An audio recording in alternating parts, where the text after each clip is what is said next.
Salut tout le monde, encore un 7 coups comme le précédent problème. Celui-là, il a été publié ici dans un pays scandinave.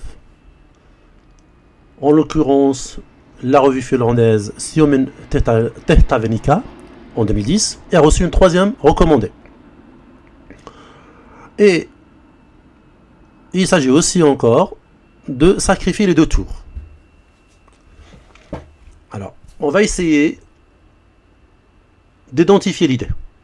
Alors, supposons que le roi noir il est en E6 sur la case E6 et que la case E5 est bloquée. On peut faire F5 mat. C'est difficile de visualiser ce plan puisque le pion est en F2 et on ne sait pas comment on peut bloquer la case E5. Alors, on va commencer doucement. Après tour H3, on menace tour E3, échec, mat. Les noirs n'ont guère le choix que d'avancer le pion en D4. D4, c'est fait. Paradoxalement, je sacrifie en E3, ce qu'on appelle le thème Keller. Donc là où j'ai monté ma menace, c'est là où je vais continuer, où j'ai sacrifié dans la plupart des cas.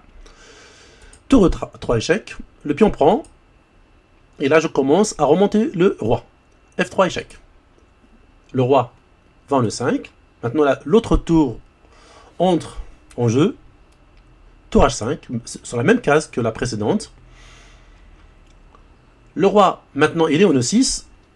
Et on va maintenant réaliser notre plan qui est de réaliser un potentiel mat en F5.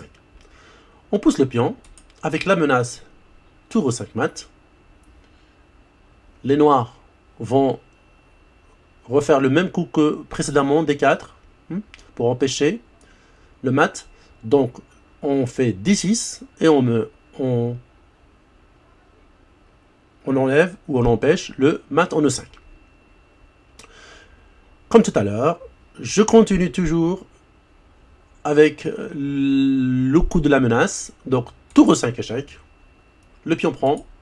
On a maintenant notre blocage. On a rêvé au premier coup. Maintenant, il est fait. Et là, je pousse le pion en F5 avec mat. Donc, j'ai réalisé 2 sacrifices de tour blanche sur des cases qui viennent d'être contrôlées par des pions noirs. Et finalement, le mat, il est modèle puisque toutes les cases qui sont autour du roi noir sont gardées une seule fois par les blancs. Voilà, j'espère que ce nouveau 7 coups vous a intéressé. Toujours des sacrifices de tour. Je vous donne rendez-vous au prochain problème. Salut!